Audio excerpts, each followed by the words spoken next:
Hello my dear student, welcome to Al-Kalam academy online classes. आज हम आप लोगों को क्लास 8 लेसन 4 पढ़ाने जा रहे हैं। इस चैप्टर का नाम है सिनेमा। ओके, अब हम इस चैप्टर को रीड करते हैं। विद्यार्थियों एवं जनता तक विभिन्न आचार व्यवहारों को पहुंचाने का सबसे लोकप्रिय और प्रभावशाली माध्यम है सिनेमा। जैसे कि हम लोग आजकल जानते हैं कि सिनेमा के बारे में पहले हम लोग सिनेमा को रीड करते हैं। सिनेमा को डिफ़ाइन करेंगे। सिनेमा मतलब क्या है? जैसे हम एग्जांपल के तौर पे सिनेमा हॉल जानते हैं ना। तो सिनेमा हॉल में क्या लगा रहता है? टीवी वगैरह, जिसमें हम लोग तरह तरह की पिक्चर मूवी वगैरह देखते हैं। तो अब वो ज़माना चला गया, अब लोग घर पे बैठ के मोबाइल में ही देख लिया करते हैं या टीवी वगैरह में देख लिया करते हैं। तो सिनेमा तो उसी के बारे में बोल रहा है कि सिनेमा वह ज़रिया है, मतलब जो किसी भी आचार व्यवहार, किसी भी तरह के चीज़ों को विद्यार्थियों तथा जनता तक आसानी से पहुँचाने का काम करता है। हालांकि यह अन्य माध्यमों की तरह सीधे तौर पर सूचना देने का काम नहीं करता, लेकिन परोक्ष रूप में सूचना, ज्ञान और संदेश देने में काम करता है। सिनेमा को मनोरंजन के एक सशक्त माध्यम के तौर पर देखा जाता रहा है। सिनेमा के आविष्कार का श्रेय थॉमस अल्वा एडिसन को जाता है और यह 1883 में मिनेटिस्कोप की खोज के साथ जुड़ा हुआ है। मतलब हम लोग ये तो जानते हैं कि सिनेमा क्या है, बट हमें आज ये भी पता चल गया कि सिनेमा का आविष्कार करने वाले का श्रेय थॉमस अल्वा एडिसन को जाता है। 1894 में फ्रांस में बनी पहली film the arrival of train से सिनेमा की तकनीक में तेज़ी से विकास हुआ और जल्द ही यूरोप और अमेरिका में भी कई अच्छी फिल्में बनने लगी। मतलब सबसे पहली फिल्म जो बनी थी, जो फ्रांस में बनी थी, उसका नाम था the arrival of train. Bharat में पहली मूक फिल्म बनाने का श्रेय दादा साहब फाल्के को जाता है। मूक मतलब चुप, मतलब बिना बोले वैसी फिल्म होती है, इसी को कहते हैं ना मूक, मतलब बिना शब्दों में बयां किए हुए। इनके कथानक धर्म इतिहास। यह फिल्म थी 1913 में बनी राजा हरिश्चंद्र के द्वारा। इसके बाद के 2 दशकों में कई और मुख्य फिल्में बनी। इनके कथानक धर्म इतिहास और लोक गाथाओं के इर्द गिर्द बुने जाते रहे। 1931 में पहली बोलती फिल्म बनी आलम आरा। इसके बाद फिल्म का दौर शुरू हुआ। मतलब मुख्य फिल्म का नाम था, क्या नाम था? राजा हरिश्चंद्र। और बोलती फिल्म का नाम था आलम आरा। इसके बाद फिल्मों का दौर शुरू हुआ। आज़ादी के बाद जहां एक तरफ भारतीय सिनेमा ने देश के सामाजिक यथार्थ की गहराई से पकड़कर आवाज़ देने की कोशिश की, वहीं लोकप्रिय सिनेमा ने व्यावसायिकता का रास्ता अपनाया। एक तरफ पृथ्वीराज कपूर, महबूब खान, सोहराब मोदी, गुरुदत्त जैसे फिल्मकार थे, तो दूसरी तरफ सत्यजीत राय और जैसे फिल्मकार। 70 के दशक तथा सिनेमा के मूल में प्रेम, फंतासी और कभी न हारने वाली सुपर नेचुरल हीरो की परिकल्पना रही। कहानियों में कुछ न कुछ संदेश देने की भी कोशिश हुई, लेकिन बहुत ही अव्यवहारिक तरीके से, मतलब बहुत ही अलग तरीके से। 70 और 80 के दशक में कुछ फिल्मकारों ने महसूस किया कि सिनेमा जैसे सशक्त माध्यम को इस्तेमाल आम लोगों में चेतना फैलाना और उसे व्यवहारिक जीवन की समस्याओं को से जोड़ने और अन्याय के खिलाफ एक कलात्मक अभिव्यक्ति के तौर पर किया जाए। मतलब जब 70 और 80 के दशक में जब सिनेमा में मूवी वगैरह बननी शुरू हुई, फिल्म बननी शुरू हुई, तो उन राइटर और मूवी बनाने वाले का ये सोचना था कि ऐसी मूवी बनाया जाए जिसमें लोग मतलब क्या, जो ये हो रहा है, अन्याय हो रहा है, उनके खिलाफ आवाज़ उठाना, हर मतलब वैसी संदेश दो जिससे लोगों का भला हो। इस दौरान अंकुर, निशांत, अर्ध सतह जैसी फिल्म बनी। हालांकि सत्यजीत राय ने 50 के दशक में ही पथेर पंचेली बनाकर इसकी शुरुआत कर दी थी, लेकिन समानांतर सिनेमा ने एक आंदोलन की शक्ल 60 के दशक के आखिरी वर्षों और 70 के दशक में यह आंदोलन 80 के दशक में भी जारी रहा। इस धारा में सत्यजीत राय के अलावा श्याम बेनेगल, मृणाल सेन, ऋत्विक घटक, अदूर गोपाल कृष्णन, MS सत्यू, गोविंद निहलानी जैसे फिल्मकार शामिल हुए। लेकिन बाजारवाद और व्यावसायिकता के दबाव में समानांतर या कला फिल्मों का दौर 80 के दशक में ही समाप्त होने लगा। एक बार फिर लोकप्रिय मुंबईया फिल्में छाने लगी। दरअसल हिंदी फिल्मों पर शुरू से ही पॉपुलर या लोकप्रिय फिल्मों का दबदबा रहा।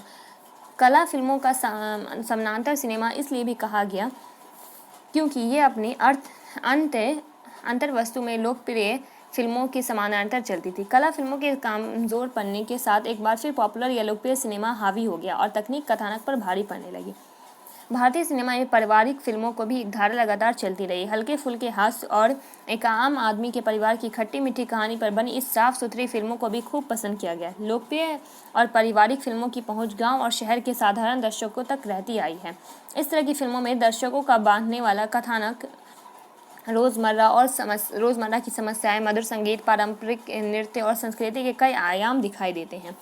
इस धारा के फिल्मकारों में राज कपूर, गुरुदत्त, बिमल राय, ऋषिकेश मुखर्जी, बासु चटर्जी जैसे कई नाम हैं। लेकिन 80 और 90 के दशक में मुंबईया सिनेमा पर व्यावसायिकता का नशा इस कदर छाता गया कि फॉर्मूला फिल्में फिल्मकारों के लिए मुनाफा कमाने का सबसे बड़ा हथियार बन गया। मतलब वो लोग जब फिल्म बनाना शुरू किए थे तो उनका बस ये था, उनका पर्पस और मकसद ये था कि वो इस मूवी के ज़रिए, इस सिनेमा के ज़रिए लोगों तक अपनी बात पहुँचाएं, लोगों को ज़िंदगी जीने का तरीका बताएं, अन्याय के खिलाफ आवाज़ उठाने से घर में लोग एक साथ मिलजुल कर रहें। मतलब उनका ये संदेश था कि वो लोगों के भले के लिए हो। बट जैसे जैसे वक्त बीतता गया और जब 80 से 90 के दशक में आया तो वो फिल्मों का नशा इस कदर लोगों पे चढ़ा कि ये सिर्फ फिल्म जो है वो लोगों की मुनाफा कमाने के लिए का एक हथियार बन गया था। ऐसी फिल्में के केंद्र में रोमांस, हिंसा और एक्शन को रखा जाता रहा है। कहने के लिए हर फिल्म में कोई न कोई सामाजिक संदेश देने और औपचारिकता निभाई जाती है, लेकिन इनका मकसद महज पैसा कमाना है।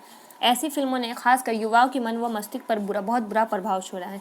इस तरह हम कह सकते हैं कि सिनेमा ज्ञानवर्धन के बेहतरीन और सबसे ताकतवर माध्यमों में से एक है। इसके कई आयाम और भी हैं। यह मनोरंजन के साथ समाज को बदलने, लोगों में नई सोच विकसित करने और अत्याधुनिक तकनीक के इस्तेमाल से लोगों को सपनों की दुनिया में ले जाने का भी माध्यम है। मौजूदा समय में भारत हर साल लगभग 800 फिल्मों का निर्माण करता है और दुनिया का सबसे बड़ा फिल्म निर्माता देश बन गया है।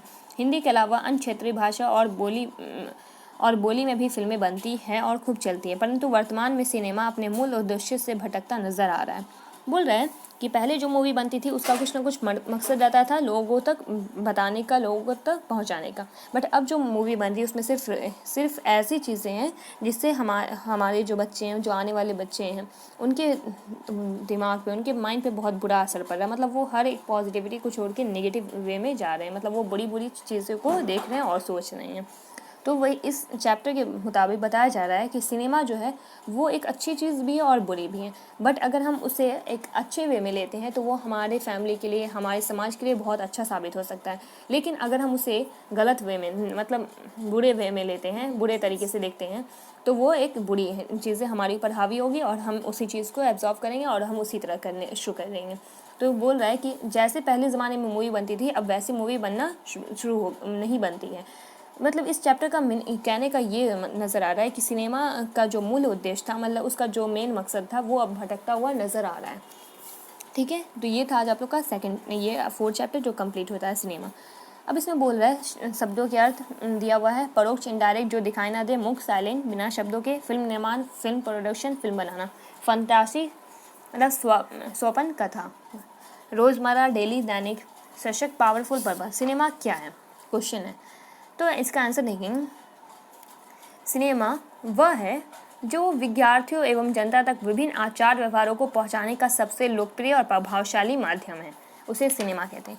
भारतीय सिनेमा की पारिवारिक फिल्मों के विषय में बताइए। भारतीय सिनेमा के पारिवारिक फिल्मों के विषय के बारे में यह है कि जैसे कि एग्जाम्पल के तौर पे अगर हम लोग ले रहे हैं कि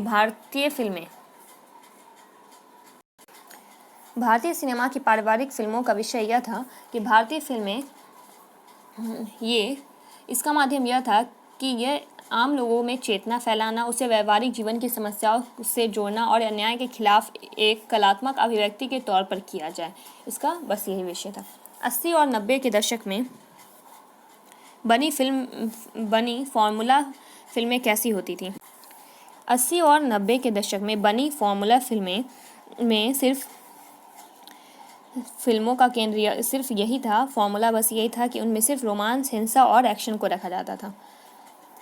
वर्तमान समय में सिनेमा के क्षेत्र में भारत की क्या स्थिति है। वर्तमान समय में सिनेमा के क्षेत्र में भारत की यह स्थिति है कि भारत में यह बताया जा रहा है कि वर्तमान में सिनेमा का जो मूल उद्देश्य था वह भारत में अब भटकता हुआ नजर आ रहा है। 70 के दशक में बनी महत्वपूर्ण फिल्मों के नाम लिखें। 70 के दशक में बनी महत्वपूर्ण फिल्मों के नाम कुछ ये हैं: अंकुर, निशांत, अर्धसतह। लॉन्ग क्वेश्चन है, भारत में फिल्मों की शुरुआत कैसे हुई। भारत में फिल्मों की शुरुआत कुछ इस तरह हुई, जब थॉमस अल्वा एडिसन ने पहली मूवी बनाई इन 1894 में जब उन्होंने मिनीस्कोप की खोज की शुरुआत की, तब उन्होंने पहली फिल्म 1894 में फ्रांस में बनाई, द अराइवल ऑफ ट्रेन, जिसकी काफ़ी तेज़ी से विकास होने लगी और वो जल्द ही यूरोप और अमेरिका में कई अच्छी फिल्में बनने लगी और इस तरह उससे विद्यार्थियों तथा जनता तक अच्छे अच्छे आचार व्यवहारों का संकेत हुआ। तब भारत में भी धीरे धीरे आचार व्यवहारों का लोगों तक और लोकप्रिय और प्रभावशाली माध्यम बनने लगा और इस तरह भारत में भी फिल्मों की शुरुआत हो गई। आज़ादी के बाद सिनेमा में क्या बदलाव आए?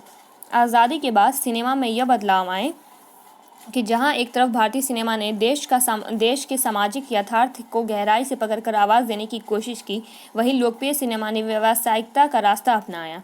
एक तरफ पृथ्वीराज कपूर, महबूब खान, सोहराब मोदी, गुरुदत्त जैसे फिल्मकार थे तो दूसरी तरफ सत्यजीत राय जैसे फिल्मकार, और इस तरफ भारत में आज़ादी के बाद सिनेमा में यह सब बदलाव आए।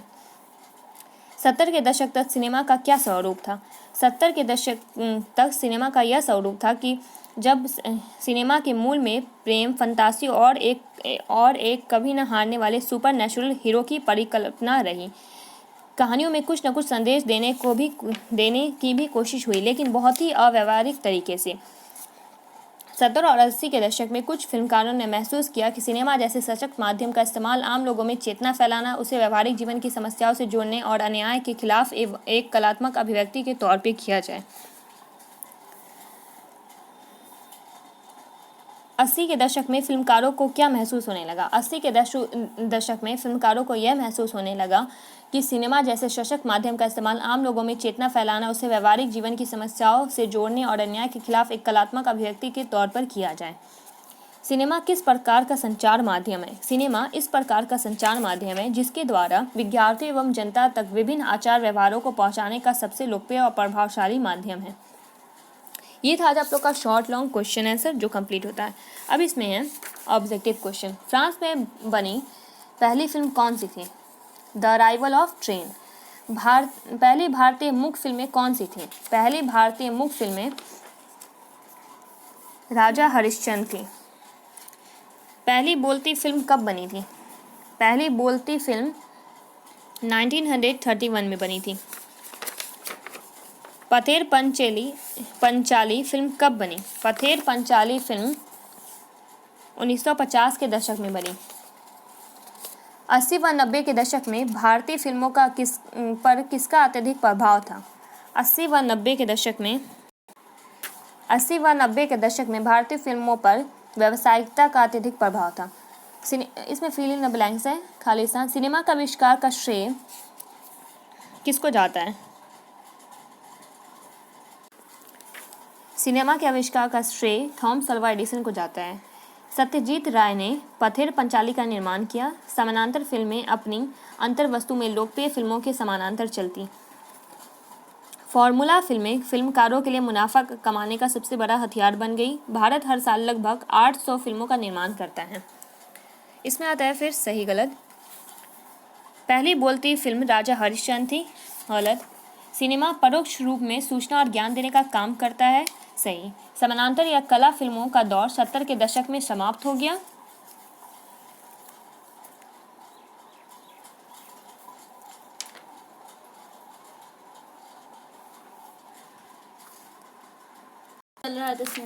समानांतर या कला फिल्मों का दौर 70 के दशक में समाप्त हो गया, गलत। पारिवारिक फिल्में केवल गांवों तक ही सीमित थी, गलत। फॉर्मूला फिल्में के केंद्र में रोमांस, हिंसा और एक्शन था, सही। भारत दुनिया का सबसे बड़ा फिल्म निर्माता देश है, सही। तो ये था आज आप लोग का लेसन 4 जो पूरी तरह से कंप्लीट होता है। Okay, good bye all, be safe.